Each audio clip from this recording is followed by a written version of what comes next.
Monsieur Rumble et le chapeau mangeur de secrets. Au fond d'une ruelle pavée, dissimulée entre une librairie endormie et une horlogerie bavarde, se trouvait la boutique de Monsieur Rumble. Les passants s'y arrêtaient rarement.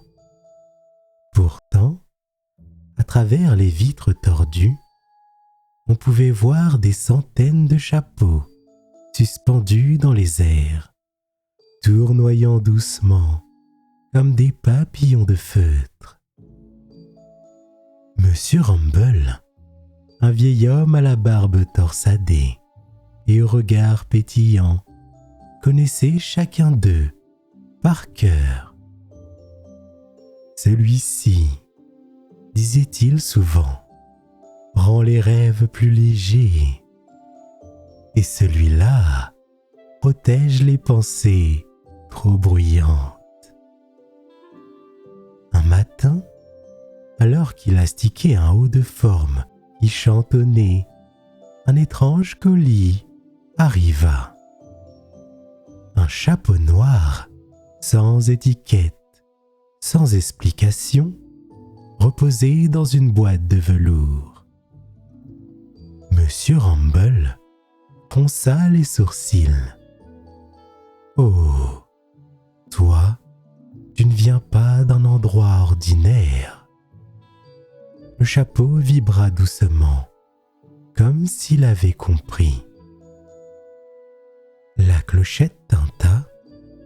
Un jeune homme entra, vêtu d'un manteau gris et d'un sourire nerveux. Bonjour. J'ai entendu dire que vos chapeaux pouvaient résoudre certains problèmes. Monsieur Rumble le dévisagea avec bienveillance. Mes chapeaux ne résolvent rien, mon garçon. Ils révèlent. Mais parfois, révéler, c'est déjà un grand pas. Le regard du client glissa vers le chapeau noir posé sur le comptoir. Celui-là, il m'attire. Monsieur Rumble hésita. Le chapeau vibrait comme impatient. « Je ne le connais pas encore bien, » murmura-t-il. « Il a quelque chose de particulier. » Mais le client insista. Il posa quelques pièces d'argent, saisit le chapeau et le plaça sur sa tête. Un frisson parcourut la pièce. Le chapeau sembla se serrer, épouser la tête du jeune homme, puis un léger craquement résonna. Le client écarquilla les yeux. Qu'est-ce que c'était ?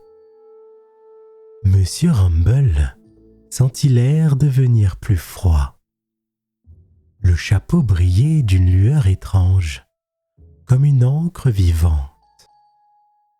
Il a avalé quelque chose, murmura-t-il. Le jeune homme chancela. Ses yeux devinrent vides un instant, avant qu'il ne se reprenne. Je me sens léger. C'est comme si j'avais oublié un poids immense. Monsieur Rumble comprit.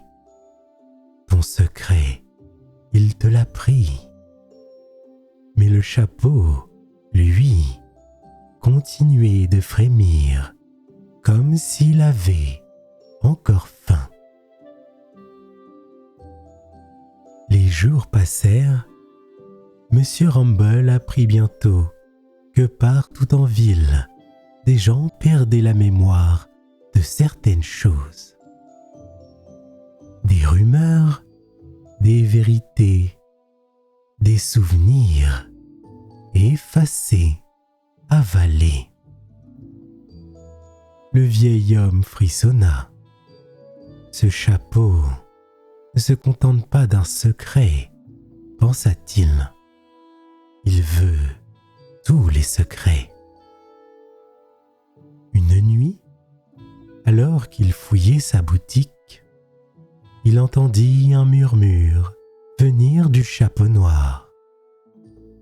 Une voix basse, profonde, ancienne. Il y a un secret que je n'ai pas encore goûté, le plus grand de tous. Et avant que M. Rumble ne puisse réagir, le chapeau bondit. Il se fixa sur sa tête. Une lumière éclata dans la boutique. Le monde sembla retenir son souffle. Quand M. Rumble rouvrit les yeux, la boutique était calme. Le chapeau noir gisait au sol, inerte. Autour de lui, les autres chapeaux flottaient de nouveau, paisiblement, comme si rien ne s'était passé. Mais quelque chose avait changé. Le monde entier semblait plus clair.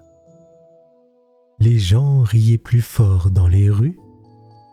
Les enfants jouaient sans peur, comme si un grand fardeau invisible avait disparu. Monsieur Rumble sourit doucement. Alors, c'était toi, mon vieux secret, murmura-t-il. Il posa le chapeau sur une étagère haute, l'enferma dans une cloche de verre et y suspendit une étiquette. Ne pas essayer, il sait déjà tout. Et chaque soir, dans le silence de la boutique, on pouvait encore entendre un léger souffle, un murmure presque reconnaissant, comme si le chapeau dormait, repu.